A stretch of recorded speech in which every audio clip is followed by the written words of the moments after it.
Hello, Degens. Welcome to Degenerate Takes / Degenerate Bets. I don't know which one to call this episode because we're kind of doing a deep dive into both. I am the perfect one, AJ. With me, as always, is my co-host, Noah Engelbretson. And we are diving deep today into college basketball, which I can speak for myself. I'm going to speak for Noah, even though I don't have to. This might be behind football season, our favorite time of the year. I don't know about you, bro, but I absolutely love college basketball, and right behind the NFL, this is number 2 for me. How stoked are you for this to get started and for us to finally see these boys ball out? I'm so excited, AJ. I can't fucking wait for this. Love college basketball.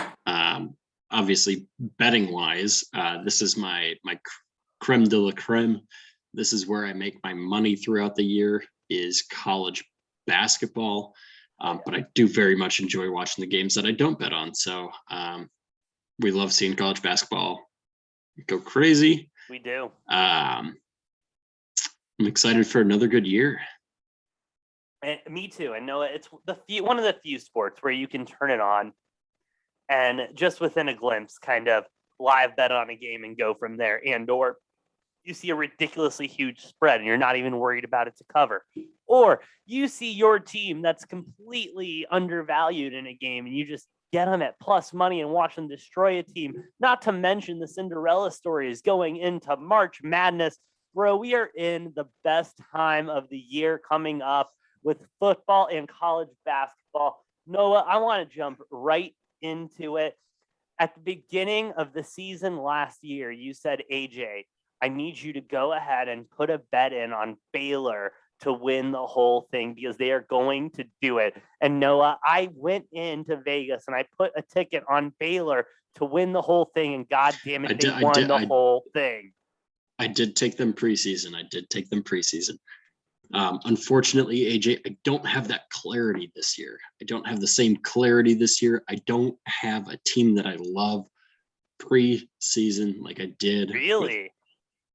No, I don't feel the same. I mean, obviously, I was telling you all leading up to the season, it's got to be Baylor. It's Baylor. They're the best team in basketball. Yeah. I said this team might damn well go undefeated. We were taking Baylor on all these 30, 35 point spreads, and they were just covering non-conference before the conference play started. It was beautiful. They kept covering. They were, I think, 65-70% against the spread last year. They were pretty damn good. Obviously winning the national championship, I picked them in my bracket. I think you did as well. Yep. Love that Baylor team. I don't know this year. I don't have a team that I'm jumping on yet. I gotta wait. I gotta wait a little bit. Fair enough, dude. Fair enough. I don't blame you, especially coming into such a big time of the year like this. You can't jump on a favorite too fast. You can't really jump on a team too fast because there's so much that can change. Before we get into talking about the actual teams and what we like this year, I want to talk about a couple storylines going into this year. Big one that I remember from last season, Coach K. Is he in or he's done, right? Last season was it, right? Or is this his final season? No, I think he's done. I think he's done too, but I couldn't remember if last year was his goodbye season or if this year was his goodbye season.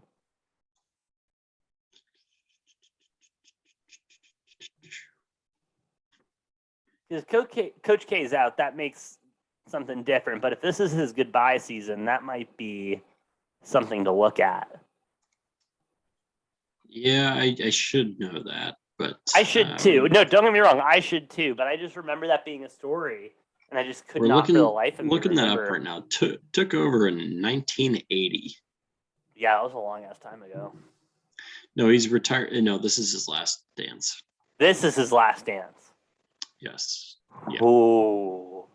Noah, do you think that has anything to play in? Is that going to play? I guess my big question should be, is that going to affect how you bet this season at all, knowing this is Coach K's last dance? No, won't affect anything. Not this season. Duke's going to be a good team. They're not going to win the national championship this year. So Fair enough. One other big storyline I kind of wanted to talk about going into the season, Arizona coming off their self-exempt hiatus from the playoffs and everything after allegedly Sean Miller did a lot of illegal, quote unquote, illegal things. We do need to talk about how every other school involved in that same investigation has either gotten closure or is expecting soon to get closure or a ruling on theirs. Ours is still up in the air. We don't know. There's still this looming dark cloud, which is fucking up our recruitment because the NCAA doesn't know how to handle fucking shit. And I mean, it just pisses me off, AJ, because it's like either give us sanctions or don't drag this out so long where it's affecting recruiting for 4 or 5 years straight. They're just we've already had enough punishment with the hits we've taken to recruiting because of this dark cloud that's looming over our program. No, 100%. We lost Shaquille O'Neal's fucking son. I mean, granted, that was due to injury, but then the Sean Miller stuff didn't help, and he ended up leaving. But regardless, we are losing recruits left, right, and center because of this whole mess. And also, shout out to ESPN really quick for being the only bastards to really just go ahead and seek out Arizona as the scapegoat for this whole thing, considering every school in the fucking nation does what we do and did. I mean, this is nothing new, and these NIL rules should resolve all of this. And honestly, we shouldn't have any sanctions. None of these schools should have sanctions or anything from this because everyone fucking did it. It's all fucking legal. Same reason why Barry Bonds should still have the home run record. Everyone was doing fucking steroids at the time. He should have his record. The NCAA just needs to get their own head out of their ass and let us do what we're doing, and that is winning basketball games. We are a basketball school. As a U of A fan, I have very little to hold on to except our basketball team and sometimes our baseball team and softball team. So let's just go ahead and stop picking on U of A, because out of all the Pac-12 schools to pick on, why the fuck would you pick on U of A? Go pick on UCLA. They're the ones actually winning games and making it deep in the tournament. I mean, if anything, they're probably the ones illegally recruited. Well, not for a while until last year where they had that incredible run, but Regardless. Anyway, I'm done bitching about U of A. We will get to them a little bit later. Noah, I do want to talk about a couple of the favorites to win the national championship betting-wise talking. And this is why I didn't know whether to talk about this as Degenerate Bets or Degenerate Takes, because we're going to be talking about a little bit of both. I want to talk about our boys last year, Baylor. They are not even, they're not even in the top 6, top 10 to win the Natty. I just scrolled down a page. They're plus 2,000 right now to win the Natty. Aren't they? They're ranked number 7 coming into the season, though, right? Let me double check that. I have not looked up the AP poll rankings, honest to God. They're in the top 10. Basketball. I can spell. I promise. I went to college. We go. Losing Jared Butler, Davion Mitchell, a couple of those other guys. They're number 8. You're right. They're number 8. Tough, but this Baylor team's still going to be very good. They're still very athletic. They have very good depth still.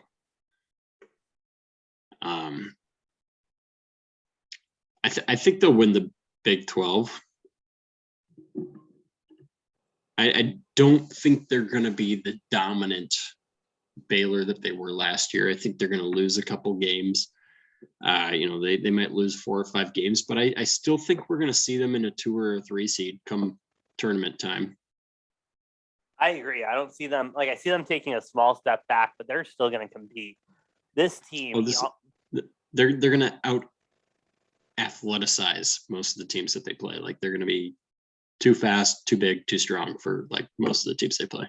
Yeah, that's a great way to put it. They're going they took a big hit. They took a big hit shooting wise, but if they can somehow find that again this season, they could repeat.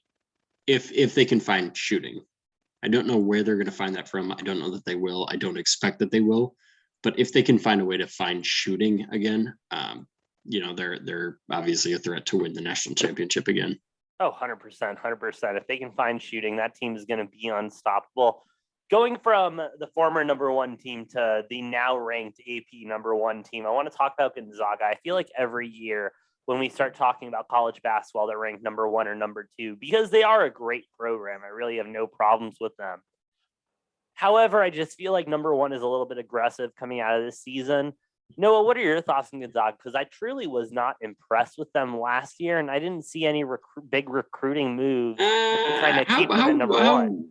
Well, how were you not impressed? Just because they were preseason number one and number one throughout the entire year and number one in the tournament, and then their only loss was in the national championship? I mean, how were you disappointed? That's how I'm disappointed. Okay. They're not as good this year. I can tell you that much.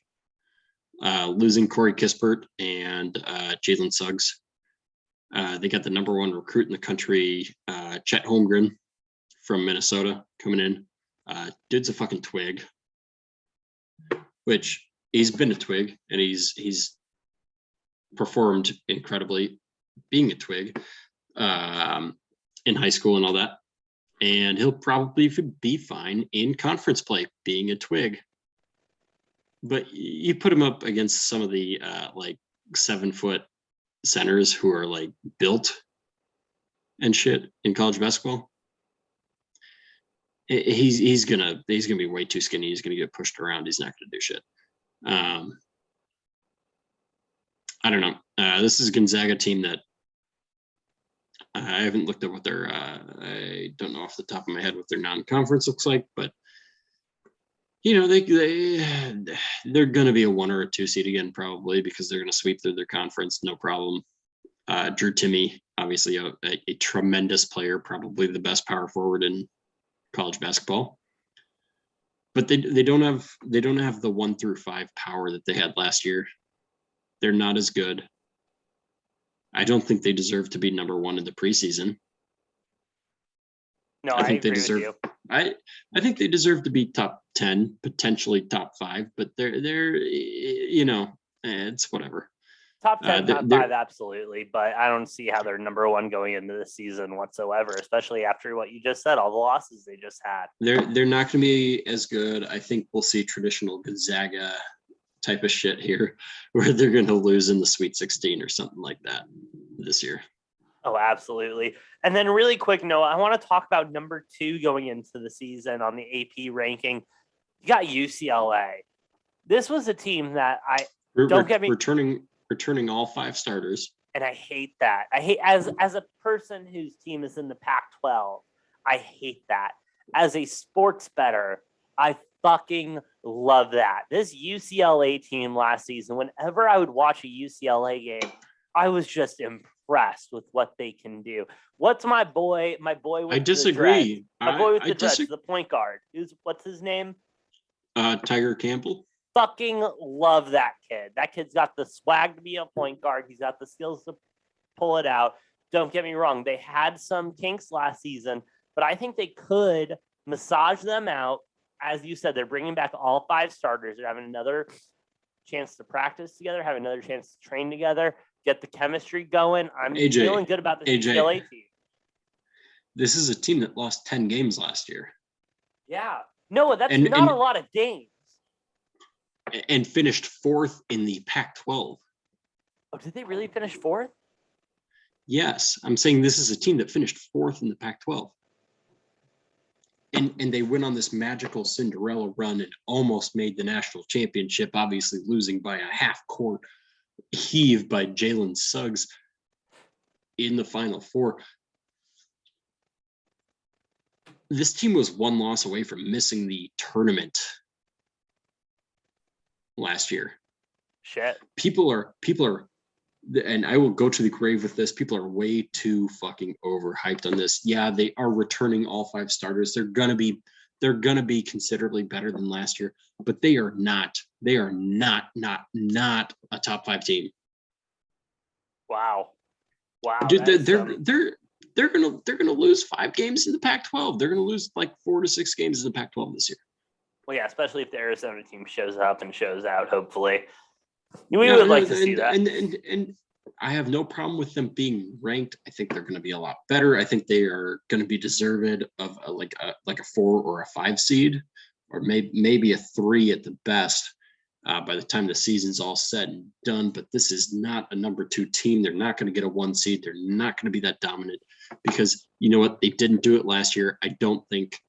I mean, the only thing that's changed is maybe they have more confidence now. I don't know, but I'm telling you, this is a team that was 1 loss away from not even being in the tournament.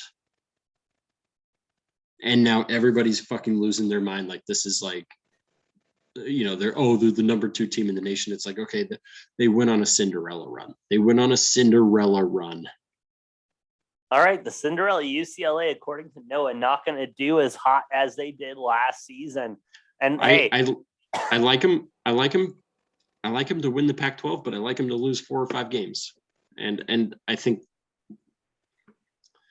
the Pac-12 is going to be competitive enough that I think they get a 2 or a 3 or even a 4 seed in the tournament. I don't think they get a 1 seed. I don't think they're deserved of a number 2 overall seed entering the season. Well, just so you know, the only other Pac-12 team in the top 25 rankings is Oregon at number 13. Which, I mean, okay. That'll change. I would be willing to bet we have 3 or 4 teams in the Pac-12 that are hovering right outside of that top 25, ready to. It's going to be a lot of in and out throughout the season with basketball. Oh, yeah. The Pac-12 teams are going to be moving in and out of the rankings. Somebody will probably prevail. You got an Oregon State team that's been improving year after year. Washington State, not a bad team. Stanford, not a bad team. Colorado, they're a pretty good team. I just think you have a lot of teams that have potential, and some of those teams are going to completely flop, and some of them are going to way outperform their expectations, and it's going to be an interesting Pac-12. But I don't think UCLA. There's no way UCLA just runs the Pac-12. No, I don't see it. I don't see it at all. Noah, really quick, I just want to cover the rest of the top 5 really quick going into the season. Number 3, KU. You got Kansas Jayhawks, Rock Chalk Jayhawks. Always a powerhouse school when it comes to college basketball. Do you think they're deserving of the top 3, and do you think they'll make it far this season? I do think they'll make it far. I think this season is going to be the revenge tour of the Blue Bloods, if you will. Ooh. I think we're going to see a really good season out of Kansas, Duke, North Carolina, Kentucky. I wish I could include Arizona in that, but I do think Arizona is going to exceed expectations year 1 of Tommy Lloyd's coaching career, but I don't think they're going to be like on the same level. But I'm saying look for Kansas, Duke, North Carolina, and Kentucky to fitting that they're all blue colors, the Blue Bloods. Not necessarily returning to greatness, but returning to being relevant. All of those teams will be relevant in the mix. Top 20, top 15 teams. No, absolutely. I don't know that. I don't know that. I mean, as far as Kansas goes specifically, I don't know that I like them even to win the Big 12, but I do think they're going to be in the mix there in the top 2 or 3 teams in the Big 12. Yeah, we're looking for a return of the Blue Bloods this season. That would be. I would not mind a return of the Blue Bloods because that leads to a very interesting tournament season. And then wrapping up the top 5, no, you got Villanova at number 4 and Texas at number 5. The Texas at number 5, I understand. The Villanova at number 4, I kind of have a hard time sitting with. What are your thoughts on that? Oh no, Villanova is going to be good. I mean, they got what's his name, Colin Gillespie coming back. He was missing all of last year. I mean, Villanova had what, a 4 seed in the tournament last year? I believe so. Yeah, missing their best player. Still almost made a run. Villanova is going to be good. They should take care of the Big East, no problem. Should be the favorite. I wouldn't be surprised to see Villanova in the top 5 in the rankings at the end of the year. Should be a good team. Texas, no, I'm fading Texas there. I don't really. They don't belong in the top 5. I mean, you got new coach coming in from Texas Tech. Why is his name escaping my mind? I don't know because I don't know it. What is it, Noah? Well, fuck, you're supposed to be helping me with that. I'm the color guy. You're the analyst. I don't know what you do. Texas head coach? Yeah, Texas basketball. It's he came from Tech. Chris Beard? Yes. Yeah, Chris Beard. Yeah, he's going to be big time. He's done great things at Tech, but hold on. I don't Can think I share my screen. Yeah, this guy looks maybe. electric, bro. I got a show. I'm just saying, not in year one. He's not going to do it in year one. Texas is not a top 5 team. Top 25, yes. Top 5, no. Again, another Big 12 team. A lot of Big 12 teams here up high in the top 25. No, yeah, a lot of them are, and we could go through the whole top 25. But a lot of them we've already talked about. We got Duke, Kentucky, Baylor, Purdue, Michigan. I mean, everyone in the top 25 seems to belong. It just seems to be some of these positions seem to be weird. But let's talk about number 23 and start to go into the mid-majors a little bit. Number 23, you got St. Bonaventure in there. I mean, that's pretty high for a mid-major to be starting in a ranking, don't you think? You got to start including some of these. Every year we see more and more mid-majors competing come tournament time, all these upsets that start happening. The seeding is fucked up in the tournament. The committee's got it so fucking wrong because Wait. Okay, finish your thought on the committee and then I want to jump on that. I'm sorry. Well, the selection committee, they favor the Power 5 so much. They force in these Power 5s that are like not that good. And you have so many of these mid-major schools that are just like dominant. And then what happens in the tournament is these mid-majors end up going far because they're better teams. And they have better coaches, they're better teams. And it's all about these Power 5s. And, it's like, okay, so, a band of 3-star recruits is kicking the ass of 4 and 5-star recruits because they're better coached and they've been around for longer. So the committee needs to figure it out and start including more of these mid-majors because they can clearly compete. All right. So fuck competing. Like, yes, competing and everything. Like, yeah, but whoever makes the fucking tournaments, these people, both on the football and basketball side, need to really get their heads out of their asses. Because I'm sick and tired of seeing the same fucking teams favored to make everything. Because there are so many other good teams out there that can make this. Like Noah, St. Bonaventure, 23. I think that is a great start. But I am so sorry. How are we not talking? How is Loyola of Chicago not in the top 25?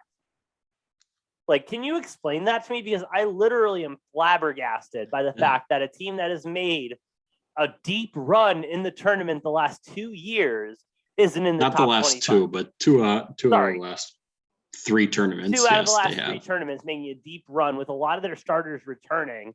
Like, you're telling me they're not a top 25 team? I mean, St. Bonaventure, don't get me wrong, good basketball team. Connecticut and Virginia are below them. I think Loyola is better than both of those teams, at least. Auburn, especially at number 22. I mean, what are we doing around here having Loyola not even on there? Yeah, Loyola, team that made the Sweet 16. should have made the Elite Eight.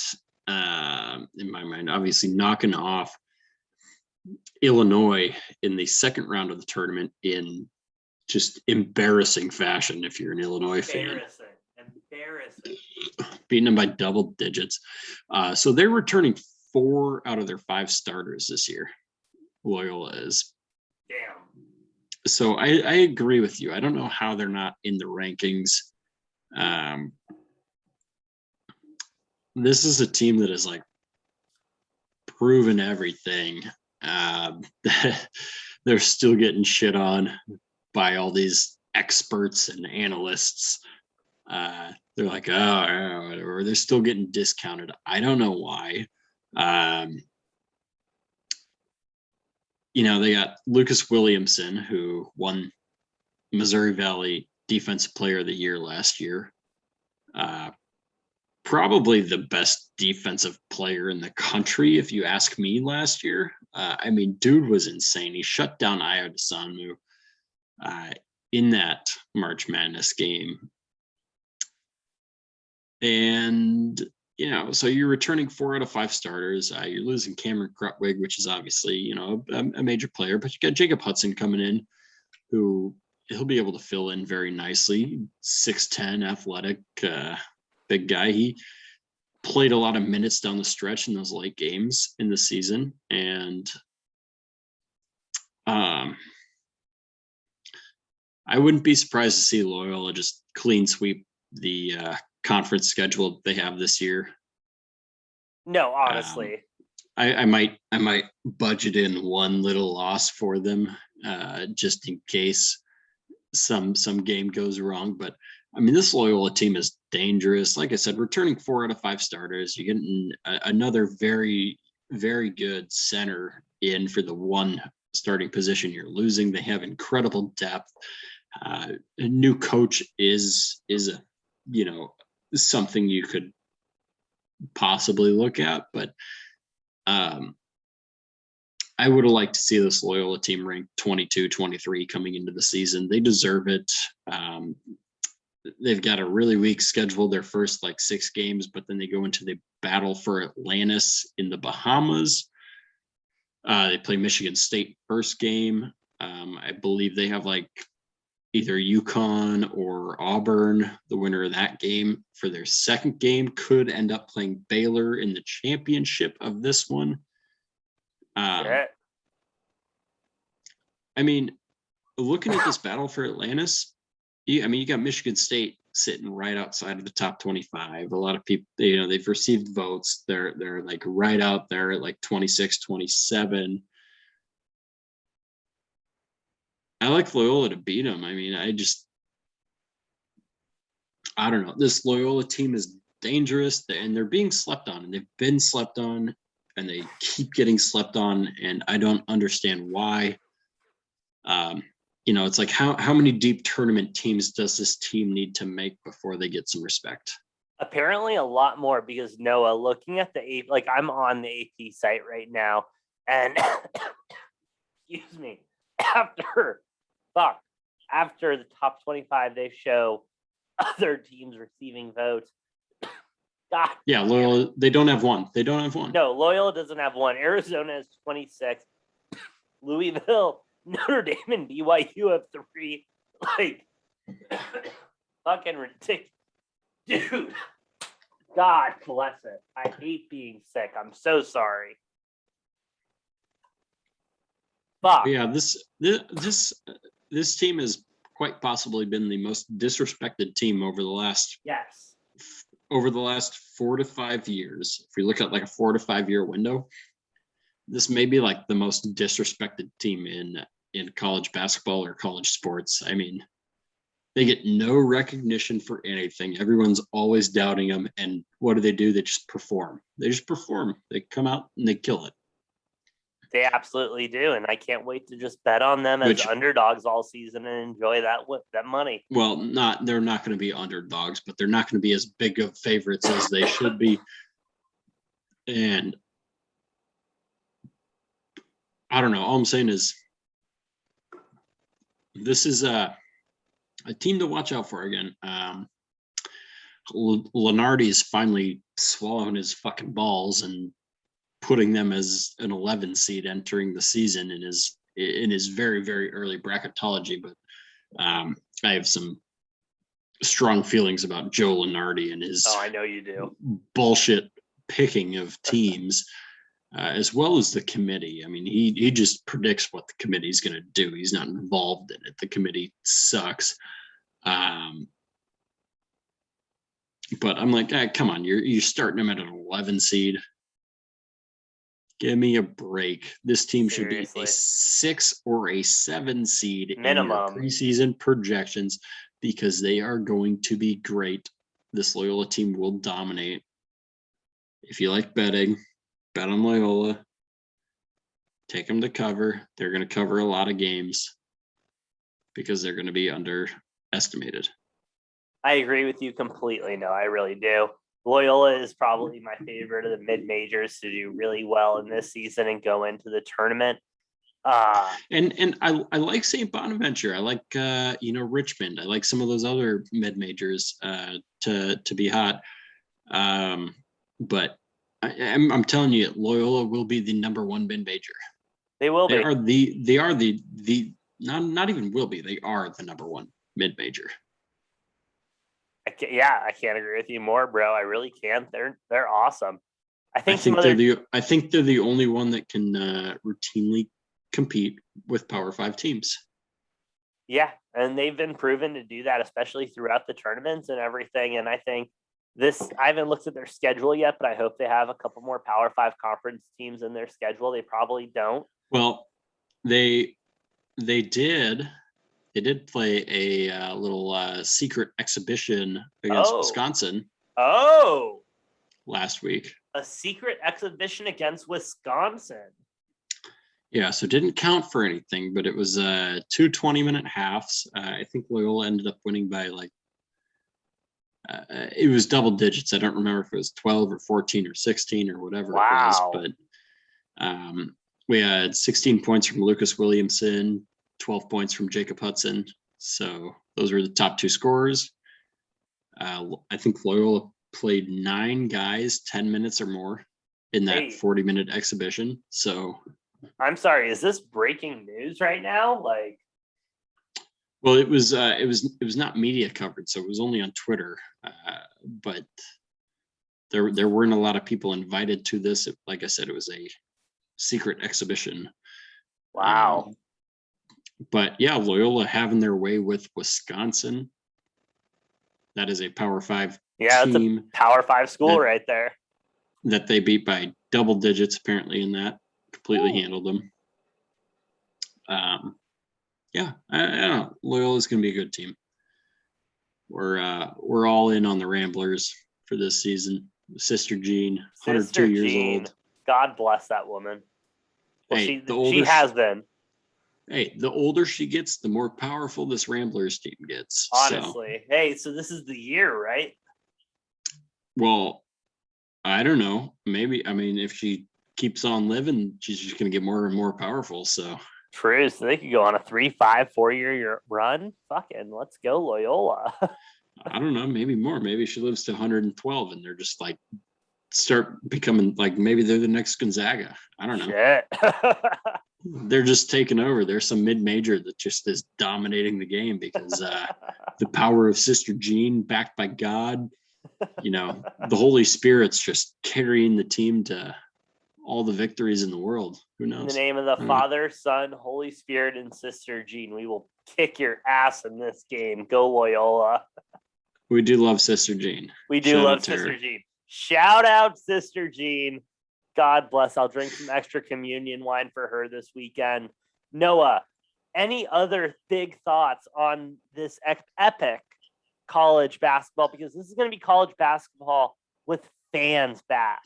And I think that's very understated. I think we're seeing it in the NFL right now. The NBA especially, college fans will be back. This is going to be big for these teams, especially when we talk about teams like U of A. You go into what's that stadium called? I'm an alumni name. McClellan?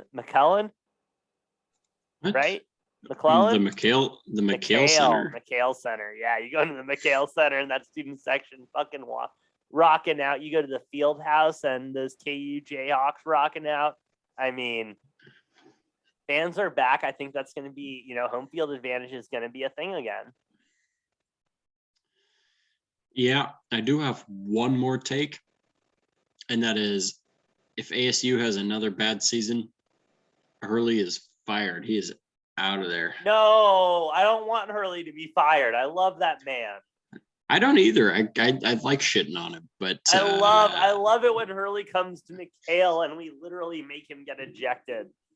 Yeah, it's happened twice. Twice for anyone who doesn't know, but yeah, I think he's going to be on the hot seat coming into this year, and I think if they underperform this year, I think he's gone. Oh, if they lose 2 more times to U of A, especially this season, he's done. Especially if U of A sweeps him this season. So.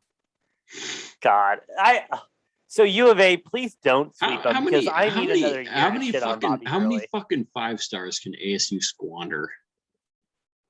They have at least another 2 years of it, honestly. No. But how many 5 stars have they squandered who have transferred or not amounted to anything? They just keep routinely doing that, and they never amount to anything. It's been clearly 10, right? I don't know. It's been a lot, but clearly Bobby Hurley is not it. He's not the answer. And Jesus Christ, he gets riled up when you just chant his name at the opposing team stadium. It's unbelievable. Bobby. Yeah. Get his ass ejected in the 3rd quarter. That shit was amazing. I love it. God, college basketball is back. I could not be more stoked. Noah, any final thoughts before we really get knee deep into this college basketball season? I don't know. We're starting November 9th. We're about a week and a half away, and I cannot wait. As much as I love football, it is my number 1 love. My number 2 love is college basketball. College basketball is the fucking best. I do love college basketball. We love getting into it. So my final takes on it is I am beyond excited for this season, and I will be putting out a ticket on Loyola to win the national championship just for shits and giggles. It's gonna be big plus money. Odds, so big plus odds. I'm gonna take it. Hey, I go for it. I mean, I probably won't, but Hey, I understand, Noah. I wouldn't either, but might as well. We're young. We might as well die hard. I love it, though. I love it. We do love it. And, we're going to be here all college basketball season. We're going to cover all of it because we love college basketball. We love college basketball. And we're going to cover a lot of games. We will be doing separate degenerate bets on it throughout the season just to give you some weekend picks. And follow us on TikTok and Twitter. I will be posting my top 3 locks of the day for every single day that college basketball is on. Top 3 locks of the day on what? On what platform? What platform? On TikTok. On the TikTok. On the TikTok, baby. On the TikTok. On the top. Noah will be posting his top 3 plays of the day for every college basketball game.